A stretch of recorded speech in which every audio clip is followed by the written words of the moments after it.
Hello everyone, welcome to Magnabrains. मैं Abhishek Kumar. Magnabrains अकेला एक ऐसा प्लेटफॉर्म जो complete NCERT book, NCERT exemplar, best publishers की बुक आपको कंप्लीट सॉल्यूशंस और कंप्लीट थ्योरी के साथ यहाँ पे प्रोवाइड करते हैं। इसी के साथ में एक अकेला ऐसा प्लेटफॉर्म जो 100% फ्री एजुकेशन के साथ आपको तैयारी करवा रहा है ओलंपियाड एग्जाम और एनटीएससी एग्जाम की। सारा बेस्ट कंटेंट, सारी बेस्ट फैकल्टीज के द्वारा ही यहाँ पर आपको डिलीवर किया जाता है। चलिए स्टार्ट करते हैं हम अपने वीडियो को। तो इस वीडियो में हम लोग कवर कर रहे हैं DPQ2। तो यस, ये है सेकंड शीट और जो टॉपिक आप मेरे पीछे दिख रहे हैं ये है सीरीज कंप्लीशन। अब सर सीरीज कंप्लीशन ये कौन सा टॉपिक है? तो ये है नॉन वर्बल का टॉपिक। आपने एक सीरीज कंप्लीशन किया था वर्बल में और नॉन वर्बल। तो नॉन वर्बल के पार्ट मतलब यहाँ पर ड्राइंग के साथ में आपको एक सीरीज दी होगी, आपको ड्राइंग में बात चीज़ों को ढूंढना है और सीरीज को कंप्लीट करना है, दैट्स ऑल। तो एक पैटर्न को फॉलो करते हुए, उस पैटर्न को ढूंढते हुए हमें आगे मूव करना है। तो नॉन वर्बल मैं तब बोलता हूँ जब यहाँ पे ड्राइंग्स की हेल्प से चीज़ों को समझाया जाता है। क्लियर है? तो यहाँ पे ड्राइंग्स को यूज़ किया होगा अपनी बातों को समझाने के लिए। मूव करते हैं इसके पहले क्वेश्चन की तरफ, लेकिन उससे पहले मैं आपसे बोल दूं कि मैं उम्मीद पूरी ये रख रहा हूं कि आपने कंप्लीट थ्योरी अटेंड की होगी। DPP1 के क्वेश्चन खुद से सॉल्व किए होंगे, DPP2 के भी क्वेश्चन आपने खुद से सॉल्व किए होंगे। अगर ऐसा नहीं है, अगर आपने खुद से सॉल्व नहीं किए हैं, तो अगर आप इस वीडियो को देख रहे हैं, ये सॉल्यूशन वीडियो है क्योंकि, तो जैसे ही क्वेश्चन आपके सामने आए तो पहले आप सॉल्व करिए, फिर उसके बाद आगे मूव करिए। मतलब सॉल्यूशन उसके बाद वॉच करिए, लेकिन क्वेश्चन को कोशिश करिए कि खुद से सॉल्व करें। क्लियर है? चलिए मूव करते हैं। तो पहला क्वेश्चन जो इस शीट का था वो कुछ इस प्रकार से था। सिंपल सा सवाल, आपको डायरेक्शन दिया हुआ है कि करना क्या है। तो आपको यहाँ पे प्रॉब्लम फिगर्स दिए हुए हैं, मतलब पैटर्न आपको यहाँ पे ढूंढना है। और ये जो क्वेश्चन मार्क लिखा है, तो इस बॉक्स में आने वाला ड्राइंग, इनमें इन 4 ड्राइंग में से कोई एक ड्राइंग है। क्लियर है? तो हम पैटर्न को फॉलो करते हैं। देखिएगा यहाँ पे क्लॉकवाइज एंटी क्लॉकवाइज का मूवमेंट समझ आना चाहिए, डिग्री समझ आनी चाहिए, 45 डिग्री, 90 डिग्री, 180 डिग्री मूवमेंट समझ आना चाहिए। ठीक है? तो थ्योरी में इस चीज को बहुत अच्छे से समझाया गया है।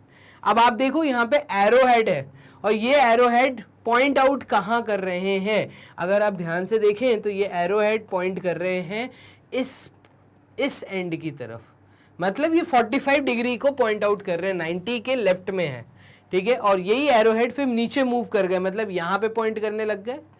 और अब ये एरो हेड मूव होके नीचे आ गया, मतलब यहां पर पॉइंट हो गया। तो कॉमन सी बात है, इस बॉक्स में आने वाला ड्राइंग भी जो एरो हेड होगा वो पॉइंट करेगा इस एंड पे।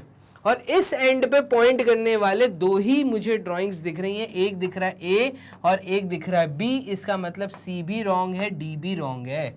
अब देख रहे हैं मैं पैटर्न को कैसे पहचान रहा हूं। अब मूव करिएगा आगे।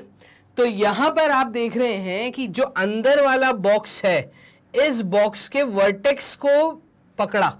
ठीक है? फिर नेक्स्ट ड्राइंग के अंदर ये बॉक्स ने मूवमेंट किया, तो ये एरो हेड इसके साइड पर आ गया। ठीक है? अगेन जब ये मूव करा तो ये साइड पर बना हुआ है और फिर उसके बाद ये वर्टेक्स पे आ गया। अगेन ये वर्टेक्स पे है। ठीक है? तो इस ड्राइंग में जब हम बनेगा, मतलब मैं क्या बोल रहा हूं, जो अंदर बॉक्स बने हुए हैं उस बॉक्स का मूवमेंट हो रहा है, उस बॉक्स का भी मूवमेंट हो रहा है।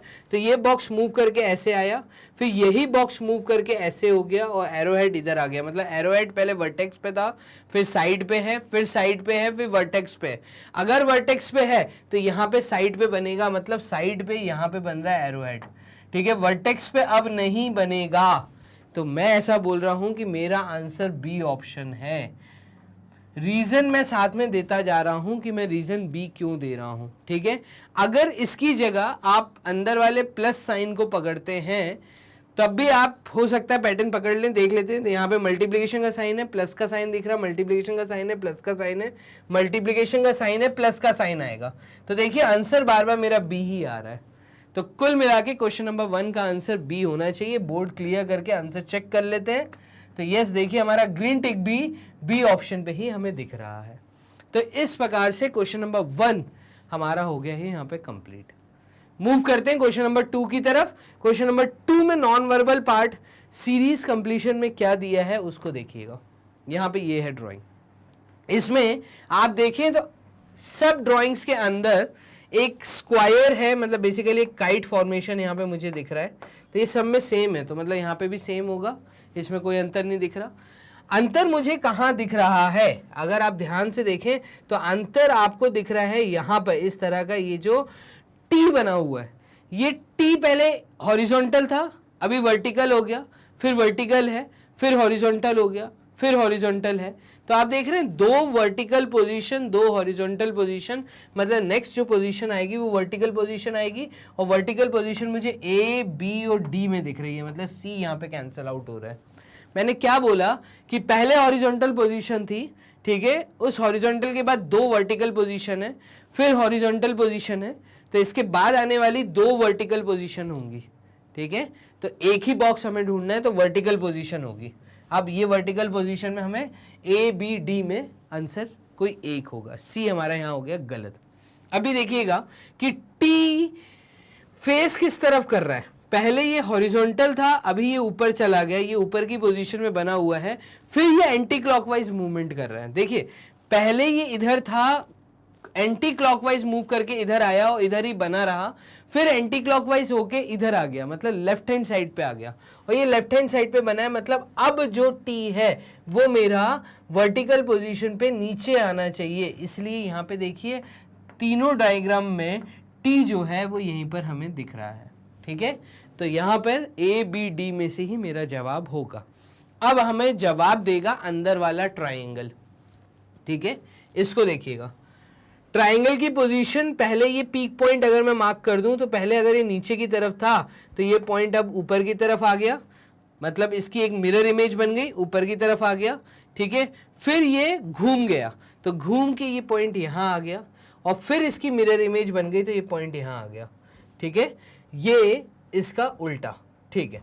अभी ये पॉइंट है यहाँ पर, तो ये घूम के नीचे की तरफ आएगा, नीचे की तरफ आएगा, मतलब नीचे ये पॉइंट यहाँ पर आएगा, तो मेरा आंसर डी ऑप्शन होना चाहिए, ठीक है। तो कुल मिला के आपका आंसर है डी, क्वेश्चन नंबर 2 का आंसर है डी। बोर्ड कर लेते हैं क्लियर, डी चेक कर लेते हैं, यस। देखिए ग्रीन टिक भी हमारा डी की तरफ आ रहा है। तो इस तरीके से मैंने क्वेश्चन नंबर 1 और 2 के जवाब दिए। 8 क्वेश्चन और बचे हैं, टोटल 10 क्वेश्चन मैंने इसमें आपको दिए थे डीपीपी 2 में। चलिए मूव करते हैं आगे, बोर्ड कर लेते हैं क्लियर। क्वेश्चन नंबर 3 क्या कह रहा है, 1 line, 1 arrowhead, 2 arrowhead, 3 arrowhead, 4 arrowhead, 5 arrowhead, 1 2 3 4 5। तो नेक्स्ट ड्राइंग जो भी आएगा उसमें 6 स्टिक्स आपको दिखेंगी एरो के साथ। काउंट कर लेते हैं, सब में 6 हैं क्या, 1 2 3 4 5 6, 1 2 3 4 5 6, 1 2 3 4 5 6, 1 2 3 4 5 6। चलिए अब जवाब कहाँ से मिलेगा, ठीक है। 6 है, वहाँ पे भी 6 है, ठीक है, 6 आनी चाहिए, 6 सब में है। अब answer A B C D में से क्या होगा।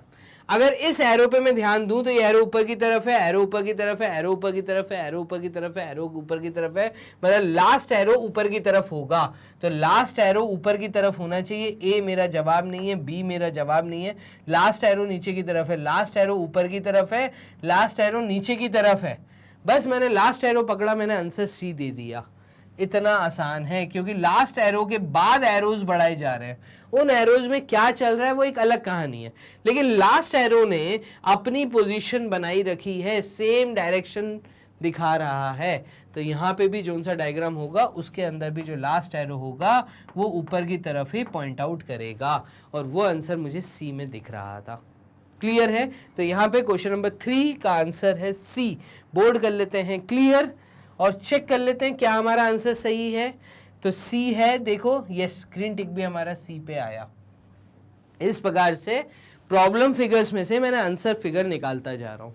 3 क्वेश्चन हो गए हमारे यहाँ पे सॉल्व।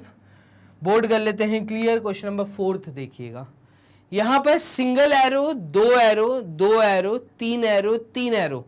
तो नेक्स्ट ड्राइंग में 4 एरो आएंगे, 1 2 3 4, 1 2 3 4, 1 2 3 4, 1 2 3 4, 4 एरो है।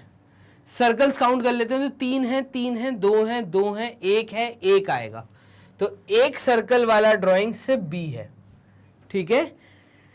आगे देख लेते हैं, तो एरो ऊपर है, फिर ये क्लॉकवाइज घुमा तो इधर आ गया, फिर ये क्लॉकवाइज घुमा नीचे आ गया, फिर ये क्लॉकवाइज घुमा तो हॉरिजॉन्टल हो गया, फिर ये क्लॉकवाइज घुमा तो वर्टिकल हो गया, फिर ये क्लॉकवाइज घूमेगा तो ये 3 एरो ऊपर की तरफ आएंगे, 4 एरो बन जाएंगे ऊपर की तरफ, 4 एरो। तो आंसर बी आ रहा है, मैं कहूंगा आंसर बी है। इसमें सर्कल्स और एरो का मूवमेंट आपको जवाब दे देगा, एरो की काउंटिंग आपको जवाब दे देगी। क्लियर है? तो क्वेश्चन नंबर 4 का आंसर है बी ऑप्शन। बोर्ड कर लेते हैं, क्लियर, चेक करें। यस, देखिए ग्रीन टिक भी हमारा बी ऑप्शन पे ही हमें मिल रहा है। तो इतने आसान क्वेश्चंस आते हैं। मूव करते हैं क्वेश्चन नंबर 5 की तरफ। 5th क्वेश्चन क्या है? तो 5th क्वेश्चन में ये कह रहा है पिन दी हुई है, सब ड्राइंग में पिन पे एरो हेड्स बने हुए हैं। ठीक है, अगर आप पैटर्न देखें तो सारे पिन अभी नीचे की तरफ फोकस्ड हैं, फिर इसमें भी नीचे की तरफ है, एक पिन रोटेट हो गया, फिर इधर आते हैं तो 2 पिन रोटेट हो गए, इधर आते हैं तो 3 पिन रोटेट हो गए, इधर आते हैं तो 4 पिन रोटेट हो गए। नेक्स्ट ड्राइंग में 5 पिन ऊपर की तरफ रोटेट हो जाएंगे। मतलब इस चीज का पूरा उल्टा ड्राइंग, एरो हेड ऊपर की तरफ दिखने चाहिए 5 डायग्राम में। तो 1 2 3 4 5 एरो हेड ऊपर की तरफ, आंसर डी ऑप्शन है। देखिएगा पहले सब नीचे की तरफ थे, फिर एक एक ने रोटेट होना चालू किया, एक एक ने रोटेट नहीं, एक एक ने उल्टा होना चालू किया, अपसाइड डाउन होना चालू किया, और एट लास्ट ड्राइंग में सारे के सारे अपसाइड डाउन हो गए। क्लियर है? तो यहां पर डाउन थे, अब अपसाइड हो गए हैं। तो ये ड्राइंग है आपकी क्वेश्चन नंबर 5 का डी ऑप्शन। क्लियर है? देखिए कितना आसान क्वेश्चंस आते हैं सीरीज कंप्लीशन के अंदर, चीजें देखते ही समझ आ जाती हैं। मूव करते हैं, देखिए ग्रीन पे ही टिक आया, मतलब डी पे ही ग्रीन टिक आया है। मूव करते हैं क्वेश्चन नंबर 6 की तरफ। क्वेश्चन नंबर 6 को देखिएगा, यहां पर आप देखेंगे कि बाहर जो ट्राइंगल बना था वो नेक्स्ट डायग्राम में अंदर आ गया, फिर बाहर जो डायग्राम बना था वो नेक्स्ट डायग्राम में अंदर आ गया, बाहर जो पेंटागन बना था वो नेक्स्ट डायग्राम में अंदर आ गया। ठीक है, बाहर जो सर्कल बना था वो नेक्स्ट डायग्राम में अंदर आ गया। तो इसका मतलब बाहर जो ट्राइंगल बना है वो नेक्स्ट डायग्राम में अंदर आ जाएगा, और बाहर कुछ और होगा। तो अंदर ट्राइंगल दिख रहा है बी और डी में। ठीक है, तो मेरा आंसर बी होगा या डी होगा। ए यहां पे गलत हो गया, सी यहां पे गलत हो गया। अब आउटसाइड डायग्राम सर्कल होगा कि स्क्वायर होगा, इसकी तरफ अगर मैं मूव करता हूं तो देखो पहली बात तो मेरा आंसर या तो बी है या डी है, इसमें से जवाब देना है। ठीक है, तो यहां पे आप देखिएगा ट्राइंगल 2 बार यूज हुआ, सर्कल 2 बार यूज हुआ। ठीक है, पेंटागन हो सकता है 2 बार यूज हो, लेकिन पेंटागन मुझे यहाँ पे नहीं दिया है। ठीक है, तो 1 2 3 4 5 साइड का फिगर है आउटसाइड में, ये एक रीजन नहीं हो सकता। दूसरा रीजन क्या हो सकता है, देखिएगा मैं ऐसा बोल सकता हूं कि अगर मैं पोजीशन देखूं, ऑल्टरनेट पोजीशन देखूं, तो यहां पे सर्कल था, नेक्स्ट भी सर्कल आएगा। The reason is being triangle 3 figures के बाद आ रहा है। तो अगर इस तरह का पैटर्न फॉलो हो रहा है तो मुझे सर्कल दिख रहा है, मैं कहूंगा आंसर बी होना चाहिए। एक बार चेक कर लेते हैं आंसर बी है क्या। यस, मैंने पैटर्न एकदम सही पकड़ा। मैंने क्या बोला कि देखो सर्कल बी डायग्राम में भी था, डी डायग्राम में भी था। ठीक है, यही सर्कल नेक्स्ट डायग्राम में भी आएगा, तो वे आ गया सर्कल बी में। क्लियर है? तो यहां पे क्वेश्चन नंबर 6 का आंसर है बी। बोर्ड कर लेते हैं, क्लियर। मूव करते हैं क्वेश्चन नंबर 7 की तरफ। 7th क्वेश्चन में अगर आप ध्यान से देखें तो यहां पे आपका जवाब क्या होने वाला है। यहां पर इस तरह के ड्राइंग में देखिए, यहां पर एक बॉक्स बना हुआ था, ये बॉक्स रिमूव हो गया। ठीक है, इस डायग्राम में और कोई अंतर मुझे नजर नहीं आ रहा है। 1 2 3 4 5, 1 2 3 4 5। ठीक है, ऊपर 3 ऊपर 3। तो यहां से ए के बाद बी में बस यहां पे एक बॉक्स रिमूव हुआ है, ये बॉक्स बना हुआ है, यहां से एक स्टिक रिमूव हो गई, और जब ये स्टिक रिमूव हुई तो नीचे वाली स्टिक ऊपर हो गई और यहां पे पिन बन गया। ठीक है, नेक्स्ट डायग्राम अगर मैं देखता हूं तो नेक्स्ट डायग्राम में आप देखेंगे बॉक्स वैसे का वैसे ही है, 3 पिन वैसे की वैसी ही हैं, यहाँ पे जो 4 पिन है वो भी वैसे की वैसी हैं, और 3 पिन जो हैं वो भी वैसे की वैसी ही हैं, इसमें कोई अंतर नहीं है। मतलब सी और डी डायग्राम एकदम सेम है। ठीक, तो यहाँ पे अभी हम एक काम करते हैं कि बोर्ड कर लेते हैं क्लियर। इससे ये समझ आएगा कि हमने क्या पैटर्न पकड़ा। हमने ये पैटर्न पकड़ा कि कोई चीज़ रिमूव हो रही है, इसमें रिमूव हो रही है, इसमें कुछ नहीं हो रहा। फिर यहाँ पर जब मैं आता हूँ तो अगेन एक चीज़ रिमूव हो रही थी यहाँ से, ठीक है, तो यहाँ पे भी रिमूव हो रहा है, यहाँ पे भी रिमूव हो रहा है, मतलब इस ड्राइंग में से रिमूव हुआ, इस ड्राइंग में से रिमूव हुआ, यहाँ के बाद यहाँ, तो इसमें से 2 बॉक्स रिमूव हुए जो कि नेक्स्ट डायग्राम में मुझे रिमूव होके दिख रहा है, ठीक है। इसके बाद मैं ऐसा बोल सकता हूं कि इस डायग्राम में अगर आप देखें तो एक स्टिक रिमूव हुई है, तो ये स्टिक रिमूव हुई है, ठीक है। रिमूव होने के बाद नेक्स्ट डायग्राम में वो मुझे पिन को रोटेट होती हुई दिख रही है। तो यहां से कोई चीज रिमूव हुई जिसको मैं रेड पेन से मार्क कर रहा हूं, जो रिमूव हुआ नेक्स्ट डायग्राम में 2 2 4 5 2 2 4 5 और रिमूव होके यहाँ पे ड्राइंग दिखा। इस ड्राइंग के अंदर हमारी एक पिन जो थी वो ऊपर रोटेट हो गई। मैं मार्किंग कर रहा हूं जहां पे चेंजेस दिख रहे हैं। इस ड्राइंग में कोई चीज रिमूव हुई, इस ड्राइंग में चीज रोटेट हो गई। अगेन जब चीज रोटेट हुई तो यहां से ये वाला पिन रिमूव हो गया, देख रहे हो आप, यहां 3 थे अब यहां 2 हो गए। रिमूव हुआ तो ये ड्राइंग में वो वाला पिन ऐड हो गया, जो रिमूव हुआ था वो यहां ऐड हो गया। बाकी नीचे की ड्राइंग देखिए एकदम सिमिलर है। तो इस ड्राइंग में अगर मैं देखूं तो इस ड्राइंग के बाद जब मैं इस ड्राइंग में आता हूं तो ये जो पिन यहां पे ऐड हुई थी वो यहां रिमूव हो गई। जैसे ही रिमूव हुई तो ये जो पिन ऊपर थी ये नीचे आ गई, ठीक है। तो नीचे वाले बार में क्या चेंजेस हो रहे हैं, नीचे वाले बार में ये चेंजेस हो रहे हैं कि जब ऑल्टरनेट डायग्राम में, पिछले वाले डायग्राम में कोई चीज रिमूव होती है तो इसकी यहाँ की एक पिन ऊपर मूव हो जाती है, ठीक है। तो यहाँ पे आप देखेंगे कि यहाँ पे 3 स्टिक थी, इसमें 2 ही स्टिक हैं। तो नेक्स्ट डायग्राम में अगर मैं बात करूं तो नेक्स्ट डायग्राम में होगा कुछ ऐसा कि पिन ऐड होगी, ठीक है, और कोई चीज रिमूव होगी। तो कोई चीज रिमूव होगी और नीचे वाले बार पे एक स्टिक ऐड हो जाएगी। समझे मेरी बात, मैंने क्या बोल रहा हूं? अगर मैं इस डायरेक्शन से समझाता हूं तो मैं ये बोल रहा हूं कि 2 स्टिक्स ऊपर की तरफ है, 2 स्टिक्स ऊपर की तरफ है, फिर ये 3 स्टिक हो गई, 3 स्टिक ऊपर की तरफ है, ठीक है। यहाँ पे ये 2 स्टिक हो जाएंगी दोबारा। उसके बाद ऊपर तुम्हें पिन में स्टिक बढ़ती हुई दिखेगी, क्यों? क्योंकि यहाँ से एक स्टिक रिमूव हुई है। तो नीचे वाले चेंजेस में आपको दिखेगा नीचे 3 स्टिक्स होंगी और 3 स्टिक मुझे सिर्फ सी डायग्राम में दिख रही हैं। मैं ऐसा बोलूँगा क्वेश्चन नंबर 7 में आंसर सी आएगा। फिर से समझाता हूँ, नीचे 2 स्टिक, यहाँ से कोई चीज़ रिमूव हुई, ठीक है, सी डायग्राम में 3 स्टिक हो गई। फिर यहाँ से कोई चीज़ रिमूव हुई तो ई डायग्राम में स्टिक वापस आ गई। यहाँ से कोई चीज़ रिमूव हुई तो नेक्स्ट डायग्राम में नीचे 3 स्टिक आ जाएंगी। ऐसे ऑल्टरनेट में आप समझिए। तो नीचे वाले एरो पे आपको चेंजेस दिखेगा। तो यहाँ पे 3 स्टिक आएंगी। मैं कहूँगा आंसर इसका सी होना चाहिए। देखिए आंसर सी है, ठीक है। मूव करते हैं क्वेश्चन नंबर 8 की तरफ। 8th क्वेश्चन क्या कह रहा है? 8th क्वेश्चन में देखिए यहाँ पे तो चीज़ें देखना बहुत आसान हो जाएगा।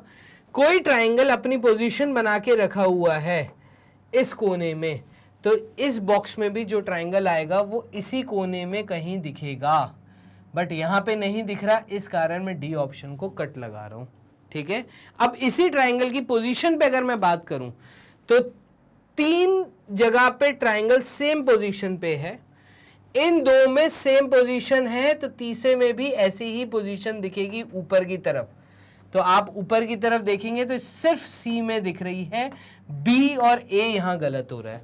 मैंने क्या बोला, मैं फिर से बताता हूँ। मैंने ये बोला कि भाई एक ट्राइंगल अपनी पोजीशन राइट हैंड साइड में बना के बैठा हुआ है।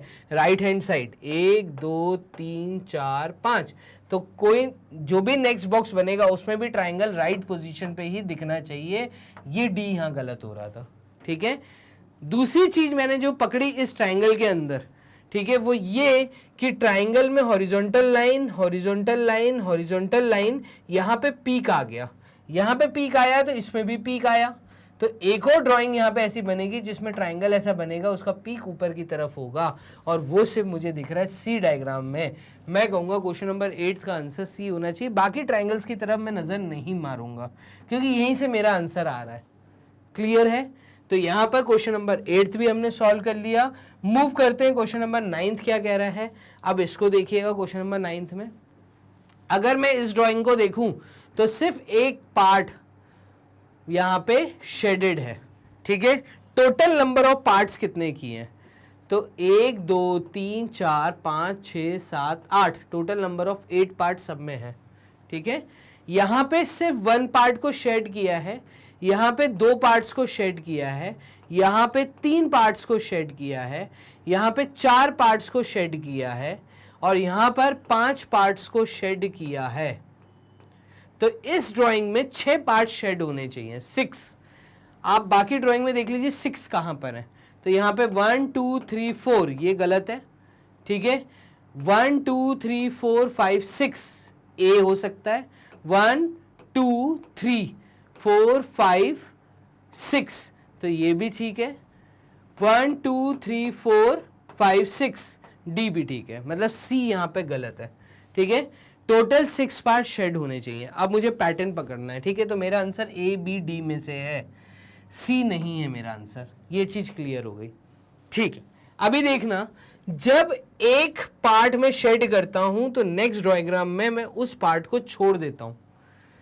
यहां पे देखना, जब मैं इन 2 पार्ट को शेड कर रहा हूं तो ये दोनों पार्ट मैंने यहां छोड़ दिए, ठीक है। तो 3 में तो एक जैसा पैटर्न फॉलो हुआ, लेकिन जब मैं डी में आ रहा हूं तो मैं इस पार्ट को तो शेड कर रहा हूं जो कि यहां मैं छोड़ रहा हूं, लेकिन यहां पर फिर मैंने इस पार्ट को नहीं छोड़ा, इसको शेड किया है। तो मुझे यह समझ आया कि इन 3 चीजों में एक पैटर्न फॉलो हो रहा था। वो पैटर्न क्या था, जब मैं आगे वाला पार्ट शेड करता हूं तो मैं पीछे वाले पार्ट को छोड़ देता हूं। वो पैटर्न यहां पर एंड हो गया। फिर यहां से एक नया पैटर्न फॉलो हो रहा है। वो नया पैटर्न क्या फॉलो हो रहा है कि जब मैं 4 पार्ट को शेड कर रहा हूं, देखना पैटर्न क्या है, इस यहां से समझना, डी ई और नेक्स्ट ब्लॉक में एक जैसा पैटर्न चलेगा। पैटर्न क्या है कि 1 2 3 4, पैटर्न क्या है, ये 4 यहाँ पे शेडेड है। तो नेक्स्ट जब भी मैं ड्राइंग बनाऊंगा तो नेक्स्ट ड्राइंग में मैंने 2 छोड़ दिए और आगे के 2 पकड़ लिए, ठीक है। आगे में मैंने शेडिंग की है, मतलब पीछे के जो 2 थे उनको छोड़ दिया। तो नेक्स्ट ड्राइंग जो भी बनेगा, यहां से मुझे ये समझ आ रहा है कि मैं नेक्स्ट 2 छोड़ दूंगा, ठीक है। नेक्स्ट 2 छोड़ूंगा, मतलब कोई 2 छोड़ने हैं। यहां पे क्या पैटर्न हमने पकड़ा है, इस चीज को समझना। ए बी डी, ए और डी में पहली बात तो कोई चेंजेस मुझे नजर नहीं आ रहे, ठीक है। दोनों एकदम सिमिलर डायग्राम है। तो आंसर कुल मिला के या तो ए है या बी है, ठीक है, क्योंकि डी और ए एक सिमिलर है। अगर मैं ए और बी में देखूं तो अंतर यहां दिख रहा है, ठीक है। तो हमें यही पैटर्न पकड़ना है कि किसको छोड़ना और किसको नहीं छोड़ना, ठीक है। तो यहां पर 1 2 3 4 पार्ट हमने शेड किए, 2 पार्ट छोड़ दिए, आगे हमने शेड किया, ठीक है। तो हम यहां पर एक पार्ट छोड़ देंगे, ठीक है, एक पार्ट छोड़ देंगे। और क्योंकि एक पार्ट देखो यहां पे छोड़ा है, एक पार्ट को, ये वाला पार्ट हमने छोड़ दिया यहां पर, फिर आगे से पेंट किया, तो हम एक पार्ट छोड़ देंगे और एक पार्ट छोड़ देंगे। तो हमें ये दोनों पार्ट छोड़ के बाकी 6 पार्ट्स को शेड करना है जो हमने किया है। तो मैं कहूंगा मेरा आंसर बी ऑप्शन है। ए और डी यहां पर गलत हो रहा है, बी ऑप्शन सही ऑप्शन है। चेक कर लेते हैं। यस, यहाँ पे देखिए ग्रीन टिक भी हमारा बी ऑप्शन पे ही हमें आ रहा है, ठीक है। क्या किया है हमने, कुल मिला के हमने ये 2 ट्राइंगल्स छोड़ दिए, ठीक है। तो हमने 2 ट्राइंगल छोड़ दिए बट एक को हमने शेड रखा। तो हमने ये वाला जो पार्ट था ना, इसको शेडिंग रखा, ठीक है। ये वाला पार्ट यहाँ पर भी फॉलो हुआ, देखो यहाँ पे था, तो यहाँ पे ये दोनों पार्ट थे, ये पार्ट था।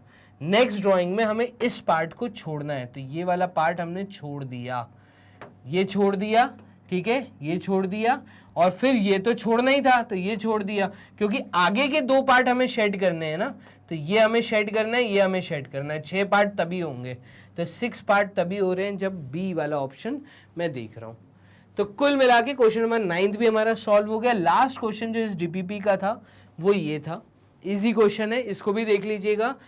कुछ सिंबल्स का यूज किया है और वो सिंबल्स मुझे कहीं जगह पे कॉमन दिख रहे हैं, कहीं पे एक नया सिंबल भी दिख रहा है क्या। देखो एरो है, एरो है, एरो है, एरो है, एरो है, क्वेश्चन मार्क है, क्वेश्चन मार्क है, क्वेश्चन मार्क है, क्वेश्चन मार्क है, क्वेश्चन मार्क है, तो क्वेश्चन मार्क भी है, एरो भी है, ट्राइंगल भी है, देखो यहाँ पे भी ट्राइंगल है, यहाँ पे भी ट्राइंगल है, यहाँ पे भी ट्राइंगल है, यहाँ पे भी ट्राइंगल है, यहाँ पे भी ट्राइंगल है, ठीक है। पिन है, पिन है, पिन है, पिन है, पिन है, ठीक है। क्रॉस का साइन है, क्रॉस का साइन, क्रॉस का साइन, क्रॉस का साइन, मतलब सिंबल सारे वही हैं, बस वो रोटेट कर रहे हैं, ठीक है, रोटेट कर रहे हैं, यहाँ कहीं पे कुछ अपनी पोजीशन चेंज कर रहे हैं, उस पैटर्न को पकड़ना है। आप देखिए क्रॉस ऊपर था लेफ्ट हैंड साइड पे, ये क्रॉस राइट हैंड साइड पे आ गया, फिर ये क्रॉस नेक्स्ट में लेफ्ट हैंड साइड पे आ गया, ये क्रॉस नेक्स्ट में राइट हैंड साइड पे आ गया। तो left right left right left right, मतलब इस बॉक्स में जो सिंबल बनेगा वहां पे क्रॉस हमें राइट में दिखना चाहिए। क्रॉस राइट में इसमें दिख रहा है, इसमें दिख रहा है, इसमें दिख रहा है, ए ऑप्शन हो गया यहाँ गलत, ठीक है। उसके बाद मैं पकड़ लेता हूं क्वेश्चन मार्क को, तो क्वेश्चन मार्क पहले राइट में था, अब लेफ्ट में है, और फिर उसके बाद वो नीचे आ गया, तो ये एंटी क्लॉकवाइज रोटेट हो रहा है।